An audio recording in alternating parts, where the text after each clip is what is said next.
네, 사순절 두 번째 주일입니다. 우리 이 기간에 공동체 성경 읽기 읽으면서 특별히 또 말씀으로 더 하나님과 가까이 하고 더 예수님의 십자가를 깊이 묵상하는 기간을 우리는 보내고 있습니다. 자, 예수님의 십자가를 우리가 곰곰이 생각하고 바라보면 그 속에 담겨진 주님의 사랑을 볼 수 있습니다. 나를 구원하신 예수님의 사랑, 그리고 나를 사랑하기 때문에 그 십자가를 지신 그 예수님의 사랑이, 그 예수님의 은혜, 그 예수님의 모든 마음이 십자가를 우리가 생각하고 십자가를 우리가 묵상할 때마다 우리는 느낄 수 있습니다. 바라는 거는 지금 오늘 이 예배의 시간에 예수님의 사랑으로 더욱더 벅차오르고 더욱더 가득 채워지기를 간절히 축원합니다. 예수님은요, 우리를 사랑하십니다. 사랑하셨기 때문에 우리에게 오셨고요, 사랑하셨기 때문에 십자가를 지셨습니다. 또 사랑하셨기 때문에 사망 권세를 이기시고 부활하셨습니다. 그 주님은 늘 변함없는 사랑으로 지금도 우리와 함께하고 계시고요, 우리의 모든 마음, 우리의 모든 이야기, 우리의 모든 생각에 주님은 관심을 가지고 함께 하십니다. 그리고 우리를 떠나지 않고 주님 나라 가는 그때까지 우리와 동행하십니다. 변하지 않는 그 사랑으로 예수님은 우리와 함께 하십니다. 심지어는 우리가 연약함 때문에 넘어지고 힘들 때조차도 주님은 우리와 함께 하십니다.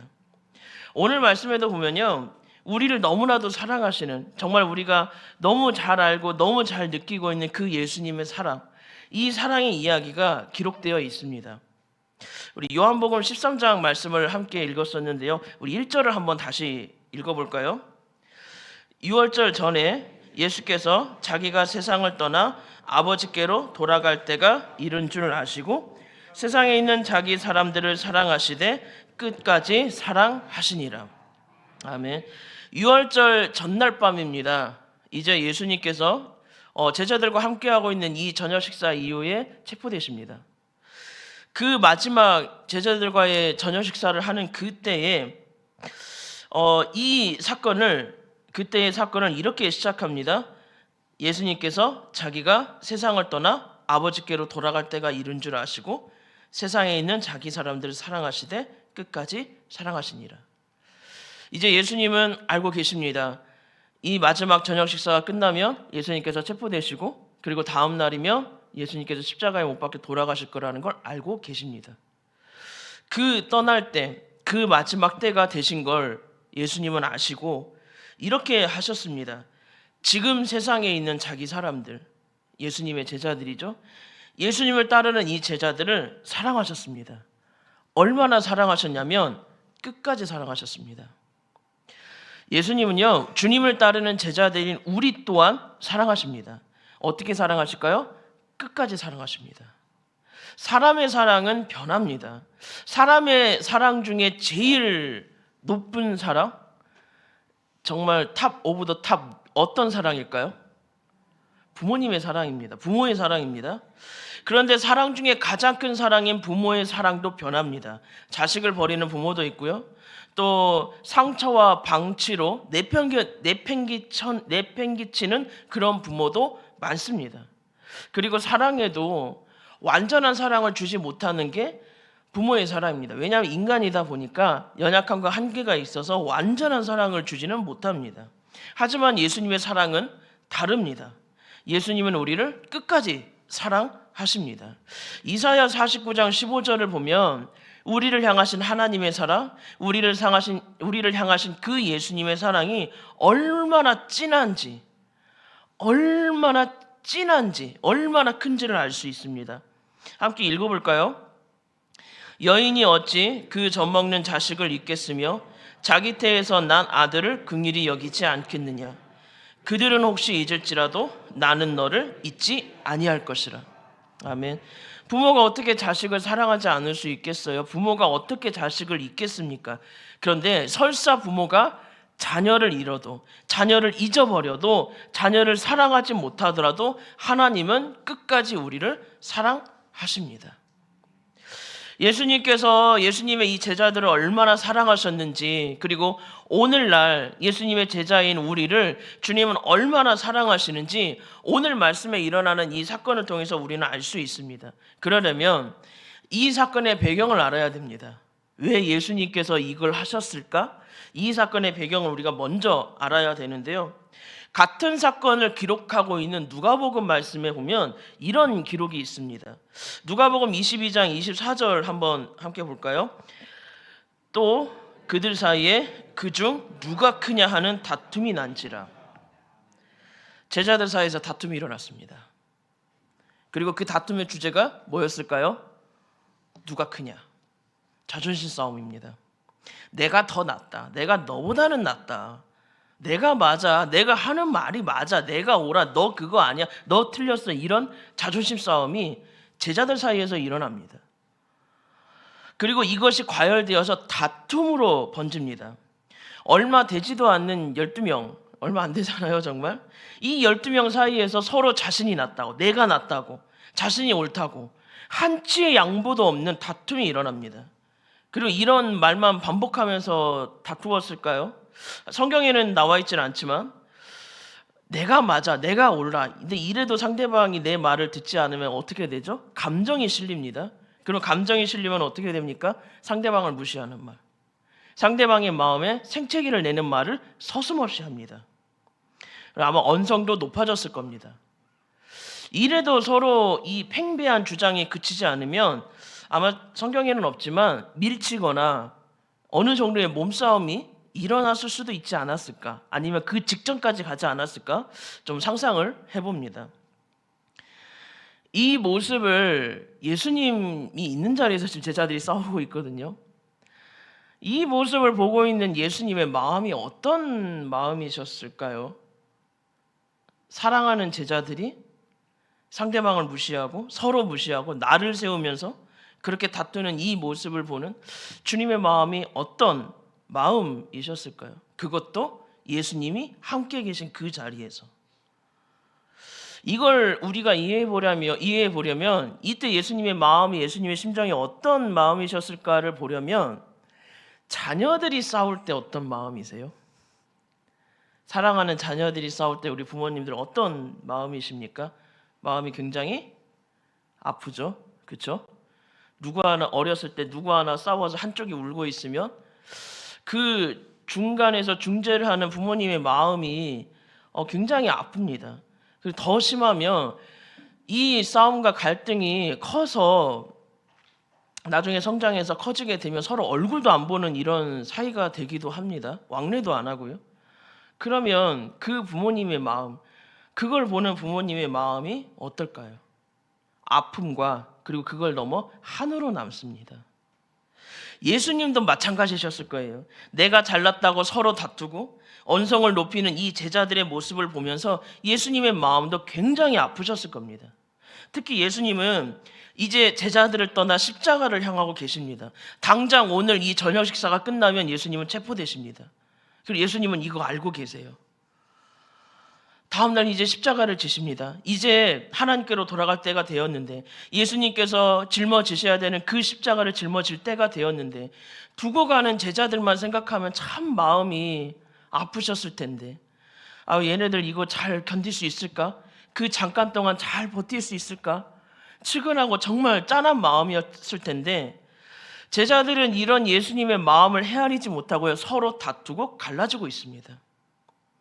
예수님은 제자들에게 여러 차례의 순환 예고를 하셨습니다. 우리를 죄에서 구원하기 위해 십자가를 지시고 3일 만에 다시 살아난다는 이 사실을요. 예수님은 이미 제자들에게 여러 차례 말씀하셨어요. 성경에 기록되어 있는 것만 3차례입니다. 그리고 마지막 저녁을 함께 나누는 이 자리에서도 예수님은 제자들에게 십자가 순환, 십자가 고난을 말씀하시면서 믿음을 잃어버리지 말아라. 너희들 끝까지 믿음을 잃어버리지 말아라. 넘어지지 말아라. 당부에 당부를 더하십니다. 예수님의 제자들이 서로 다투기 바로 직전에 예수님께서 아까 제자들에게 예수님의 고난을 말씀하셨다고 하셨잖아요. 누가복음 22장 15절을 보면 이렇게 되어 있습니다. 이르시되 내가 고난을 받기 전에 너희와 함께 이 유월절 먹기를 원하고 원하였노라. 예수님은 이날 저녁 식사 때 다시 한 번 더 십자가의 고난을 말씀하십니다.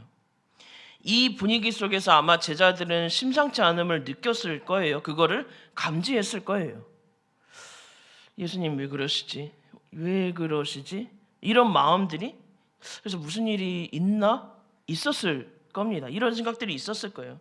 그런데도 제자들은요, 이 와중에 자기들 중에 누가 크다고, 내가 크다고, 내가 맞다고, 내가 잘났다고, 내가 옳다고 서로 다투고 있습니다.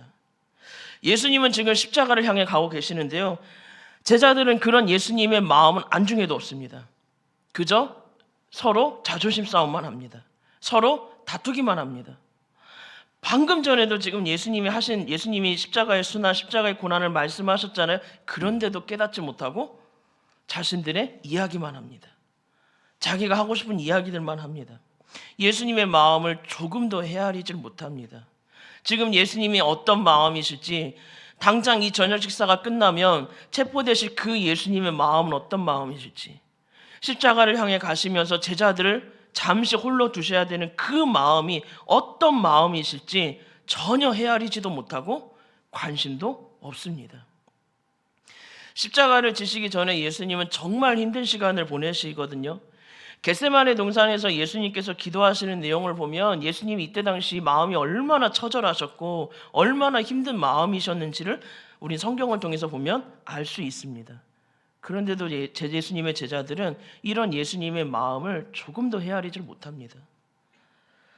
예수님 입장에서 보면요, 참 제자들이 저 같으면 정말 한심하다, 정말 답답하다, 내가 그렇게 얘기를 했는데도 깨닫지도 못하냐, 내 마음은 이런데 어떻게 내 마음은 조금 더 헤아려주질 못하냐, 아마 이랬을 것 같아요. 아마 우리 주님도 그런 제자들을 보면 한심하다 생각하지는 않으셨겠지만 저는 주님의 마음이 이랬을 것 같습니다. 참 외로우셨겠다. 예수님은 지금 마음이 너무 힘든데, 예수님은 지금 마음이 너무 괴로운데 제자들은 그걸 조금도 모르는구나. 오히려 예수님은 제껴두고 관심도 두지 않고 자기들끼리 싸우기에 바쁘구나. 십자가를 향해 가는 그 예수님의 마음은 지금 너무 괴롭고 너무 외롭고 잠깐 동안 홀로 남겨둬야 될 그 제자들을 생각하면 정말 찌근하고 짠한데, 이 예수님의 제자들은 이런 예수님의 말씀을 들었음에도 불구하고 다투고 있습니다. 정말 누구 하나 멱살 한번 잡을, 주먹 한번 날리기 직전까지의 그런 험악한 분위기, 이 상황 가운데 지금 제자들은 있습니다. 이때 예수님은 어떻게 하셨을까요? 우리 같으면 제자들을 다그치고 혼냈을 것 같은데, 내가 지금까지 한 얘기 너네는 도대체 어디로 들었니? 이러면서 정말 호되게 야단치셨을 것 같은데, 예수님은 그렇게 하지 않습니다. 아니면 제자들의 이야기를 듣다가 그래, 네 말이 맞는 것 같아 이건, 그리고 이건 너의 말은 틀린 것 같아, 이렇게 좀 편가르기라도 중재라도 좀 하셨을 것 같은데, 예수님은 그런 잘못도 가리지 않으십니다. 예수님은 이렇게 하십니다. 요한복음 14장 4절과 5절을 함께 읽겠습니다. 저녁 잡수시던 자리에서 일어나 겉옷을 벗고 수건을 가져다가 허리에 두르시고 이에 대야에 물을 떠서 제자들의 발을 씻으시고 그 두르신 수건으로 닦기를. 아멘. 서로 싸우는 제자들 사이에 계셨던 예수님은 조용히 자리에서 일어나십니다. 그리고 두르고 계셨던 겉옷을 벗고 수건을 어디선가 가져오셔서 허리에 두르십니다. 서로 싸우느라 열을 올리고 있던 제자들의 시선이 점점 예수님께로 향합니다. 예수님 갑자기 왜 저러시지? 뭐 하려고 그러시지? 그리고 예수님은 대야에 물을 떠서 제자들 발을 한 사람 한 사람 씻으십니다. 지금 우리처럼 운동화나 구두를 신고 살았던 시대도 아니고 맨발이나 아니면 샌들을 신고 살았을 시기였습니다. 그리고 건기가 굉장히 심하기 때문에 먼지가 많거든요, 이 지역이. 정말 먼지가 발에 가득 묻어 있고 더럽고 냄새나는 이 제자들의 발을 그 앞에 대야를 두시고 예수님은 제자들의 발을 하나하나씩 씻기 시작합니다.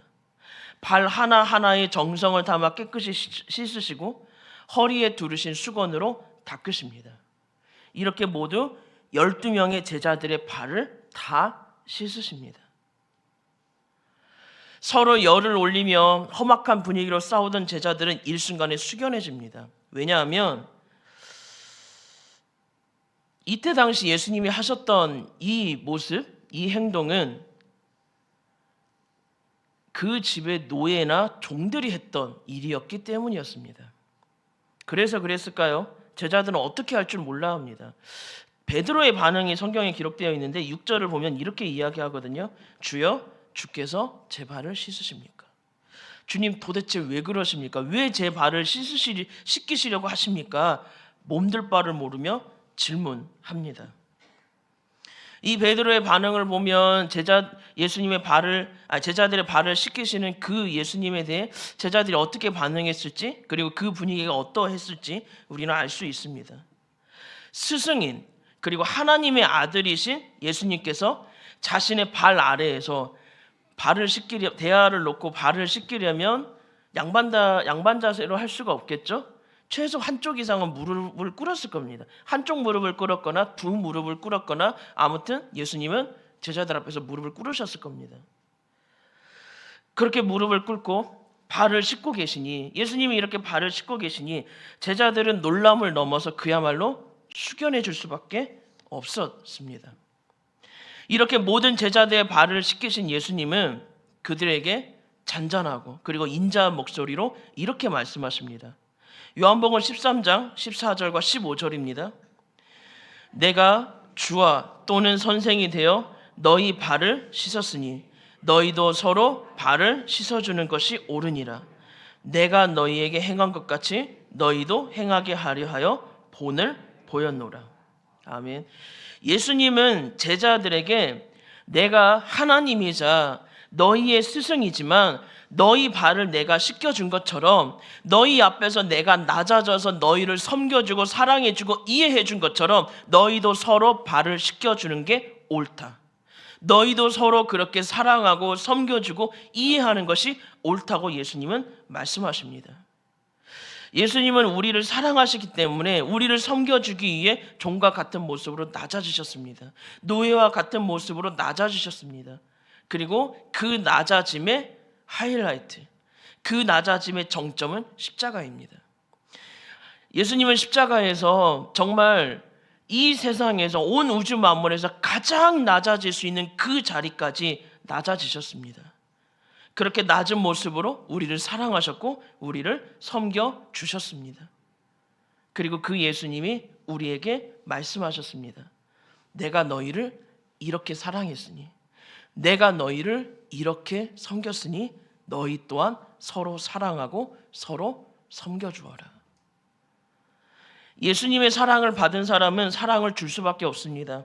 예수님의 섬김을 받은 사람은요, 섬김을 줄 수밖에 없습니다. 예수님의 용서를 받은 사람은 용서할 수밖에 없습니다. 예수님으로부터 연약함을 이해받은 사람은 다른 사람을 이해할 수밖에 없습니다. 그 은혜를 받은 자라면 당연히 이렇게 해야 됩니다. 너희도 서로 발을 씻어주는 것이 옳으니라. 기도드립니다. 사랑의 주님, 주님의 십자가 앞에서 우리를 사랑하신 그 사랑, 우리를 구원하신 그 은혜가 얼마나 크고 감사한지 다시금 깨닫습니다. 하지만 우리의 모습을 돌아보면 사랑을 받았음에도 사랑하지 못했고, 섬김을 받았음에도 낮아질 줄 몰랐습니다. 용서를 받았음에도 용서를 하지 못했습니다. 그런 우리가 다시 주님의 십자가 앞에 나아갑니다. 우리에게 주시는 주님의 그 사랑, 섬김, 용서에 벅차오르는 감격, 감동 앞에 서로 사랑하라 하신 주님의 말씀을 외면하지 않게 하여 주시옵소서. 예수님의 이름으로 기도드립니다. 아멘. 이 시간에 우리 함께 찬양으로 나가도록 하겠습니다. 하나님께서는 우리의 만남을 우리 함께 찬양하고 또 말씀을 붙잡고 우리가 함께 기도자로 나가기 원합니다. 이 시간 우리 함께 하나님께서는 우리의 만남을 찬양하도록 하겠습니다.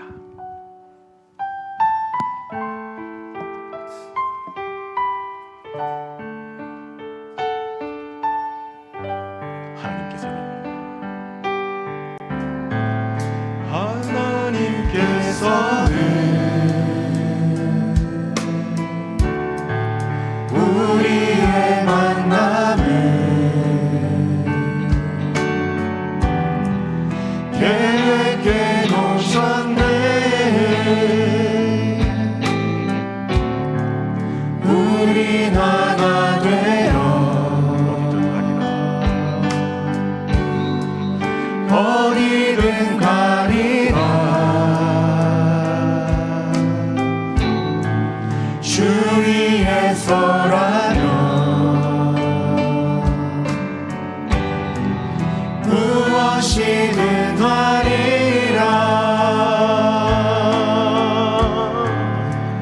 당신과 하나님께서는 우리의 만남을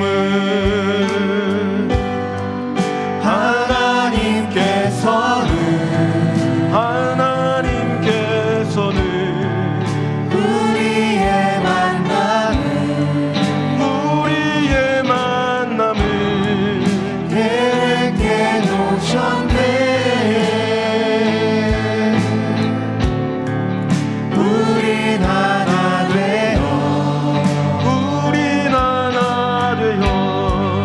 어디든 가리라.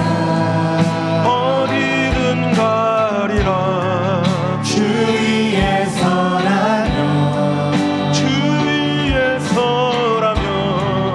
무엇이든 하리라. 당신과 우리는 하나 되어 우리는 하나 되어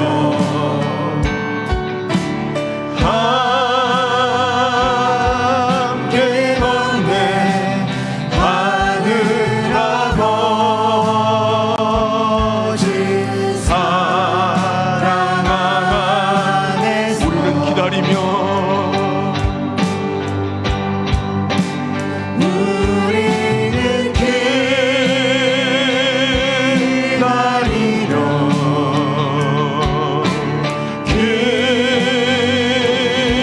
기도하네. 우리의 삶에 사랑 넘치도록 우리는 하나 되어 우리는 하나 되어 함께 걷네. 하늘 아버지 사랑 안에서 우리는 기다리며 우리는 기다리며